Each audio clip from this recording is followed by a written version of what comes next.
Hello everyone, welcome back. और मैं हूं आपकी डाइट और न्यूट्रिशन एक्सपर्ट मधुलिका। आज हम बात करेंगे कुछ diet instructions for cholesterol. Yes, cholesterol के लिए कुछ डाइट इंस्ट्रक्शंस को फॉलो करना बेहद ज़रूरी होता है। अगर आप एक सीवियर हाई ब्लड प्रेशर के पेशेंट हैं, अगर आपका वेट जो है वो बहुत ज़्यादा बढ़ा हुआ है, आप अपने कोलेस्ट्रॉल को ज़रूर चेक करवाइए। इससे पहले कि आपको दूसरी प्रॉब्लम्स जो हैं उसी वजह से खड़ी हो जाए, वहाँ पर आपको काम करना बहुत ज़रूरी है। इसके अलावा अगर आप एक सीवियर हार्ट पेशेंट हैं, यानी कि आपको आपके आर्टरीज में ब्लॉकेजेस हैं, आपको अटैक पड़ चुका है, बाईपास सर्जरी हो चुकी है, या ऐसा कोई भी आपके साथ इशू है जिसके लिए आप रेगुलर बेसिस पे कोलेस्ट्रॉल के कम करने के लिए टैबलेट्स खाते हैं, तो आज इस वीडियो तक अगर आप पहुंचे हैं तो कुछ डाइट इंस्ट्रक्शंस भी हैं जिनको अगर आप फॉलो करेंगे तो आपका कोलेस्ट्रॉल जो है वो नॉर्मल लेवल में आ जाएगा और उसके बाद आपको इस तरह की परेशानियां नहीं होंगी। मैंने ऐसे बहुत सारे पेशेंट्स पर्सनली देखे हैं जिन लोगों को सिर्फ ब्लड प्रेशर हाई था, उन लोगों ने डाइट प्लान्स लेने के लिए कहा। मैंने सबसे पहले उनको ये बोला अपना कोलेस्ट्रॉल चेक करवाइए। इससे रिलेटेड मैं काफ़ी वीडियोस बना चुकी हूँ जिसमें कि मैंने अच्छे से बताया है कि अगर आपका कोलेस्ट्रॉल बढ़ा हुआ है तो बहुत ज़्यादा चांसेस है, 90% चांसेस है कि आपका ब्लड प्रेशर जो है वो हाई हो जाएगा। आप हाँफने लगोगे, सीढ़ियाँ नहीं चढ़ पाओगे, बोलने में आपको जो है सांस फूलने लगेगी। ऐसे सिम्टम्स भी अगर आपको आ रहे हैं तो आपको बिल्कुल अपने कोलेस्ट्रॉल को चेक करवा लेना चाहिए। तो ऐसी सारी सिचुएशंस के साथ मैं आज आपको देने वाली हूँ कुछ इंस्ट्रक्शंस जो अगर आप फॉलो करते हैं अपनी डाइट के, अपनी लाइफस्टाइल में, डेफिनेटली आपका कोलेस्ट्रॉल जो है उसमें बहुत ही अच्छा इंप्रूवमेंट देखने के लिए मिलेगा। और यहाँ तक कि आपकी जो बीपी की टैबलेट्स चल रही हैं वो भी आपकी बंद हो जाएंगी अगर आप सही डायरेक्शन में, सही तरीके से आप इंस्ट्रक्शंस को फॉलो कर सकते हैं।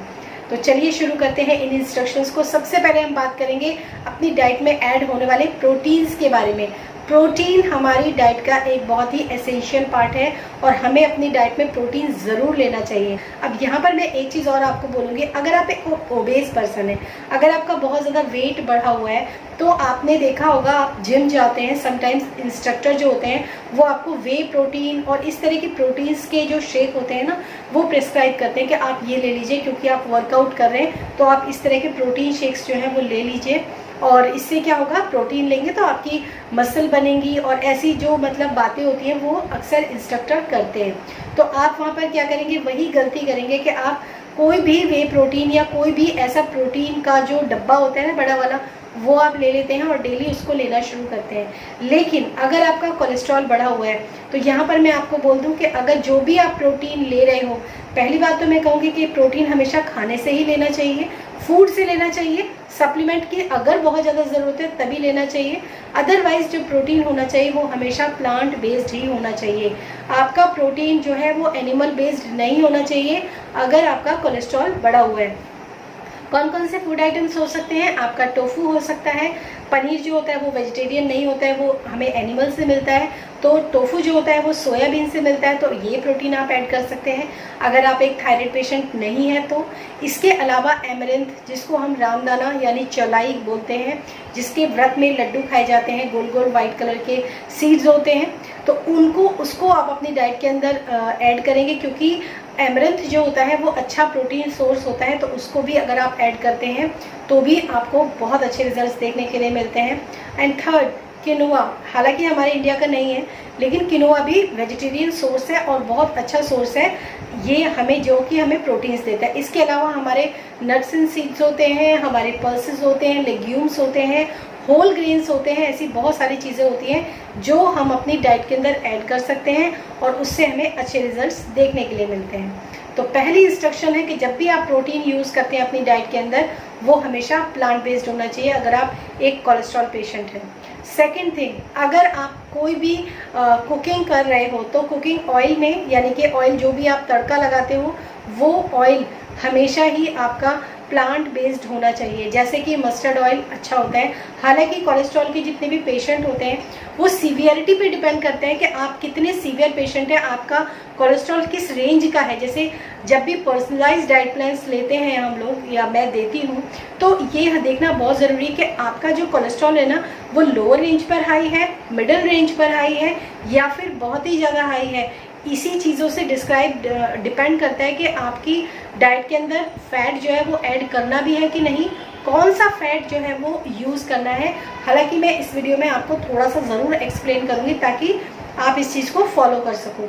तो कभी भी आप, जैसे आपने रोटी बनाई है तो रोटी के ऊपर कहते हैं कि जो हमारे मिलेट्स की रोटियां होती हैं, जैसे बाजरे की रोटी है, रागी की रोटी है, रागी में स्पेशली फैट सॉल्युबल विटामिन्स होते हैं, तो हमें उसके ऊपर फैट जो है ज़रूर लगाना चाहिए। कोई भी ऑयल जो है हमें ज़रूर लगाना चाहिए उसके ऊपर।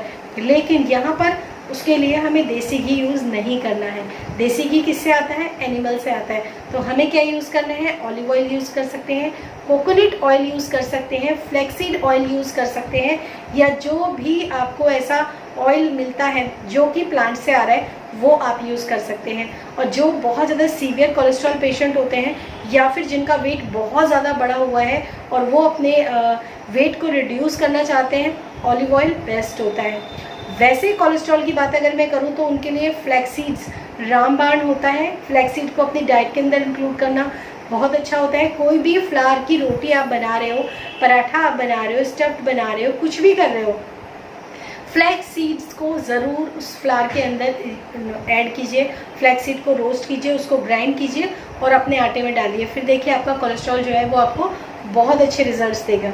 इसके अलावा अगर मैं बात करूं तो एग योक्स जो होते हैं उसको आप अवॉइड करें। अगर आप एक नॉन वेजिटेरियन पर्सन हैं तो आप एग का जो वाइट पार्ट होता है, यानी कि जो एग वाइट होता है, अगर आप इंक्लूड करना ही चाहते हैं तो सिर्फ एग का वाइट पार्ट ही इस्तेमाल करें, योक का इस्तेमाल बिल्कुल भी ना करें। अपने जो भी आप वेजिटेबल एग वाइट ऑमलेट बनाते हैं या फिर आप एग वाइट सैलड बना रहे हैं, उसके अंदर किसी भी तरह का कोई भी फैट जो है वो इस्तेमाल मत कीजिए। हाँ, ड्रेसिंग के लिए अगर आप सैलड बना रहे हैं तो उसके अंदर आप ऑलिव ऑयल की ड्रेसिंग जो है वो आप बना सकते हैं।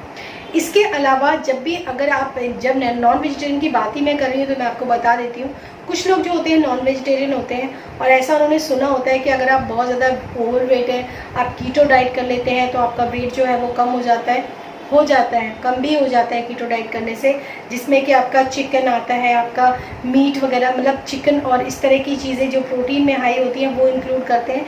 तो अगर आप वो थोड़ी मात्रा में सैलड के साथ अगर आप उसको इंक्लूड करना भी चाहते हैं तो उसका जो फैटी पार्ट होता है उसको ट्रिम करवा दीजिए। वाइट पार्ट जिसको फैटी पार्ट बोलते हैं उसको ट्रिम करवाइए।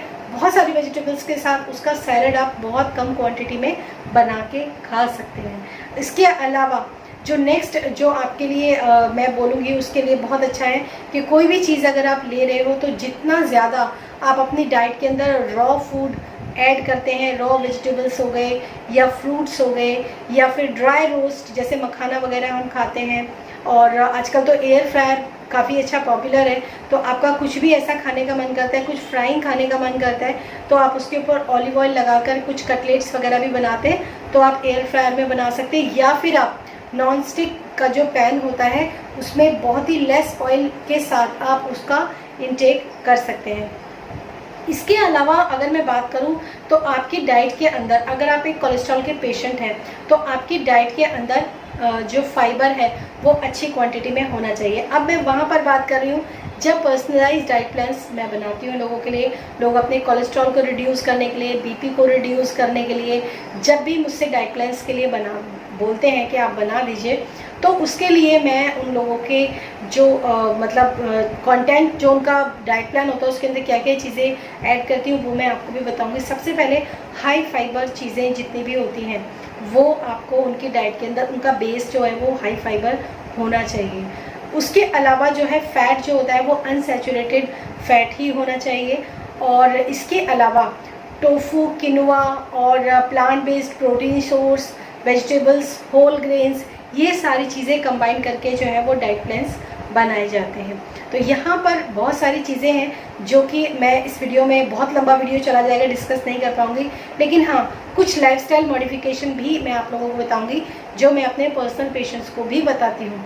लाइफस्टाइल मॉडिफिकेशन में क्या आता है, सबसे पहले जितने भी पैकेज्ड फूड है उनको आपको जो है अपनी डाइट से बिल्कुल ही हटा देना है, चाहे वो कितने भी हेल्दी होने का दावा करते हो, लेकिन जो पैकेज्ड फूड होते हैं उनको आपको नहीं लेना है, नहीं इंक्लूड करना है। हेल्दी लाइफस्टाइल बिल्कुल आपको अपनी लाइफ के अंदर इनकॉर्पोरेट करना चाहिए, जैसे रिस्ट वॉक हो गई, स्लो वॉक हो गई, मॉर्निंग वॉक बहुत अच्छा होता है, योगा प्राणायाम ये सारी चीज़ें, थोड़ी बहुत जो लाइफस्टाइल चेंजिंग जो चीज़ें होती हैं वो आपको जो है ऐड करनी चाहिए। इसके अलावा जो हर्बल टीज़ होती हैं, बहुत सारी ऐसी हर्बल टी होती हैं, जैसे आप दूध वाली चाय पीते हो तो उसको बिल्कुल स्किप कर दीजिए, बिल्कुल ही हटा दीजिए। उसकी जगह आप हर्बल टीज़ वगैरह इस्तेमाल कर सकते हैं, जैसे मिंट लीफ टी होती है और करी लीफ टी होती है, आपका धनिए की चाय होती है जो कोरिएंडर टी जिसको बोलते हैं, टर्मरिक टी बहुत अच्छा इफेक्ट देती है इसके अंदर, टर्मरिक टी। ऐसी वैरायटीज़ ऑफ टी होती हैं जो कि आप अपनी डाइट के अंदर इंक्लूड कर सकते हैं। और जितने भी प्री कुक्ड फूड आते हैं, मतलब होता है जल्दीबाजी में प्री कुक्ड फूड आते हैं, या फिर मार्केट से जो हम डायरेक्टली ऑर्डर कर लेते हैं, जोमेटो वगैरह से जो फूड आइटम्स आते हैं, उनको भी अपनी डाइट में कभी इंक्लूड नहीं करना चाहिए अगर आप एक सीवियर कोलेस्ट्रॉल पेशेंट हो। तो ये था डाइट इंस्ट्रक्शंस। तो बहुत अच्छी ये वीडियो है, अगर आपको भी पसंद आई है तो प्लीज़ आप एक लाइक कीजिए, और ऐसे ही और अच्छे वीडियोस देखने के लिए आप कमेंट सेक्शन में लिख दीजिए कि आपको कौन से टॉपिक के ऊपर आपको वीडियोस और चाहिए। चैनल को सब्सक्राइब भी करिए और नोटिफिकेशन बेल को भी हिट कीजिएगा। कोलेस्ट्रॉल किसी का भी बढ़ा हुआ हो उस तक ये वीडियो पहुँचे, ये आपकी रिस्पॉन्सिबिलिटी होनी चाहिए। और इसके अलावा मैं एक चीज़ और बोलना चाहूँगी, आपको नीचे जो है ज्वाइन बटन दिखाई दे रहा होगा, वहाँ पर पीसीओडी एंड पीसीओएस की डिजीज़ मैनेजमेंट की क्लासेस अभी चल रही हैं। आप चाहते हैं, पीसीओएस की क्लासेस ऑलमोस्ट हो चुकी हैं, उसके वीडियोस आप तक पहुंच जाएंगे। नेक्स्ट जो सितंबर का मंथ है उसमें पीसीओडी की क्लासेस स्टार्ट होने वाली हैं विद डाइट थेरेपीज़ एंड बहुत कुछ, जो कि मैं जितनी भी चीज़ें खुद जानती हूँ वो सब मैं आपको सिखा रही हूँ। लेक्चर्स प्रॉपर हो रहे हैं, बहुत अच्छी क्लासेस जा रही हैं। अगर आप भी चाहते हैं डिजीज़ मैनेजमेंट, यानी कि अभी तो फिलहाल पीसीओडी एंड पीसीओएस है, इसके बाद डायबिटीज़, थायराइड और बहुत सारी चीज़ें जो हैं डिजीज़ मैनेजमेंट में आएंगी। अगर आप भी वो चीज़ें सीखना चाहते हैं, डिजीज़ को रिवर्स करना चाहते हैं, तो ये ज्वाइन बटन है, वहाँ जाकर आप इस मैनेजमेंट में एनरोल्ड कर सकते हैं। तो ये था आज का मेरे वीडियो। अगर पर्सनलाइज डाइट प्लान भी लेना चाहते हैं तो भी आपको व्हाट्सएप नंबर जो है वो डिस्क्रिप्शन बॉक्स में मिल जाएगा, वहाँ पर आप पर्सनलाइज डाइट प्लान के लिए व्हाट्सएप कर सकते हैं। कॉल जो है वो अलाउड नहीं है डायरेक्ट। तो आप मेरे साथ बने रहिए नेक्स्ट वीडियो के लिए। और अब कौन से आपको टॉपिक के ऊपर और अच्छी डिटेल्ड इन्फॉर्मेशन चाहिए, वहाँ पर आप लिख सकते हैं कमेंट सेक्शन में, तो मुझे बहुत हेल्प मिलेगी। और मोटिवेशन तो खैर मिलता ही है आपके लाइक्स और कमेंट से। So thank you so much and thanks for watching this video. Till then stay happy, stay blessed, bye bye.